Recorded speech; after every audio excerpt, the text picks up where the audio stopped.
Good evening, morning, day, whatever time you are actually watching this, because I know we're all in different time zones and everything. So, welcome today. Today we're going to be talking about sounds, how to bring audio and video audio particularly into your podcast.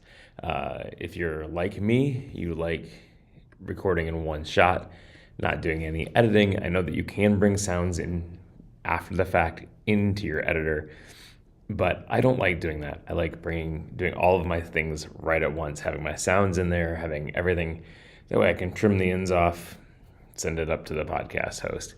Easy peasy. So, with that, how are we going to get sounds into Ecamm? So, if you're like me, or if you're using Ecamm, if you're like me using Ecamm to do some live streaming as well as podcasting, you can just go ahead and use the sounds that are in Ecamm. So let me actually show that. I don't have that. I don't think I have that showing that. Yep. So there. If I click on the applause, you'll get the applause. You'll get the glockenspiel. So you can bring your own sounds into here if you're using Ecamm to do your podcast. Real simple, real easy. You know, you want to go DJ horn? Yeah, you can bring that right in. That's easy if you're just doing streaming and you're taking the ISO files that Ecamm brings in for you. Super simple, easy way to go. However, I don't do that personally because I like also record on a separate audio devices and I like having separate things. So some of the other ways that you can do that, I use a program called Farrago. I don't even know how you pronounce it, but essentially what it is it's a soundboard app. And so it just plays it out of the speaker or whatever. So how are you going to bring that into things like Ecamm, like whatever else? So you can also use a program called Loopback, which is right here. And so what Loopback allows you to do is it allows you to create virtual audio devices and then use them. So in this case, I'll go ahead and create a new one. Let me delete this one real quick here. We'll start over. Yes.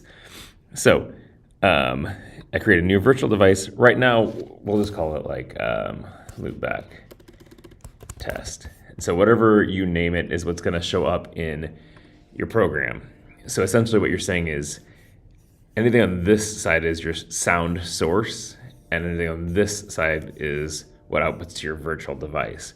So for me, what I will do is pass-through allows you to basically say, if you have an app that has a speaker output, you can choose that speaker output and then it inputs it into this virtual thing.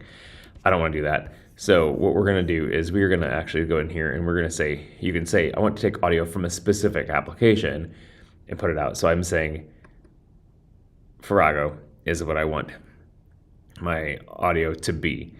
So then what will happen is if I go back in here and I start playing a sound you can see it right here that it's coming in and it's going to be going out.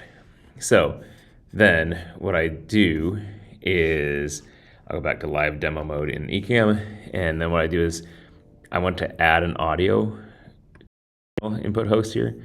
And then what I'm going to say is I want this to be the loopback test that I just created. So now you're hearing the audio that I'm playing from Farrago, however you say the app. Pretty simple, straightforward, like that. So let me go ahead and kill that. All right. So another way you can actually do this if you have a Stream Deck is you can actually use Stream Deck. Stream Deck has a play, pause with a button thing on it. So let me go ahead and show you that. I got to get back into my screen share. There you go. So this is Stream Deck, the Stream Deck software. So they have a soundboard, so you can just bring it in here and then choose your audio file and play it. Now, again, same problem we're going to have. If I play it, it's just going to play out my speakers. You're not going to hear it. So I need to go back into loop back, and then I can create it by choosing the application that that I do. So I choose Elgato Stream Deck, and then when I push that button, it comes through. Just as simple like that, shows up in Ecamm or whatever other software that you're using for recording. Now the nice thing is with Stream Deck, you also can with Stream Deck you can also, let me go ahead and share my sorry guys, this is, my scenes aren't completely set up. So if you have a Stream Deck, you can also go ahead in here and then put in your buttons for either of those. So this is the button for the Stream Deck built-in thing, and this is the button for Farrago, and if I push that, you're going to hear that going. And essentially, that's not available on the current version right now. It's available on the beta version of Farrago, but that being said, it's a pretty good program. I like doing it because it's easy. You can collect lots and lots of sound effects, and you can play them however you want. You can use a MIDI controller, you can use a Stream Deck, you can use whatever. So that is pretty easy to do. Oops, you know what? I just realized that I was on live demo mode. So let me actually go back into here. There, real quick, I'll show you. So, sorry, this is the button for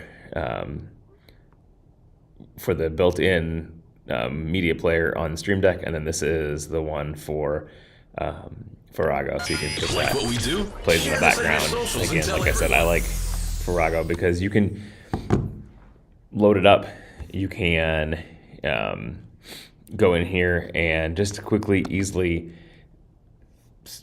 have a lot of different sounds, and you can use hotkeys if you want to. So you can say like that, and do it with a hotkey on your keyboard. I just press Y. Or you can, like I said, you can use a MIDI controller or an OSC device or a Stream Deck. It's super versatile.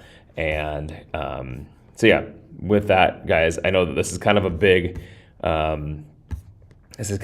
thing. But again, I like Loopback just because it allows you to create all these different virtual devices. So for me, I bring all sorts of audio in to Stream Deck. But then the nice thing is, or not into Ecamm, but the nice thing is, and I'm also usually recording on a Rodecaster Pro, so I want to get that audio down to Rodecaster Pro. So then what I do is I click the monitor, click the Rodecaster Pro input like that, and then it comes into the Rodecaster Pro, and I get all that audio in both places in the Rodecaster as well as in Ecamm because I'm recording both places. So guys, that's just a little bit of one of the ways that you can get your your audio into your podcast. Again, like I said, it's pretty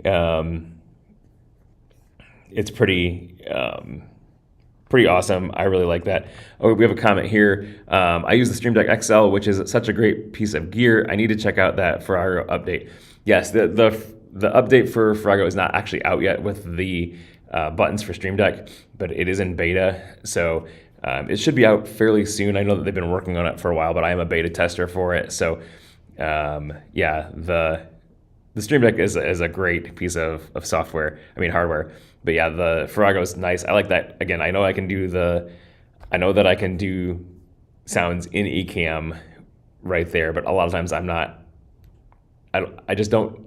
It's okay if you're doing something quick, but I like to have the more control with Farrago. So guys, have a great day.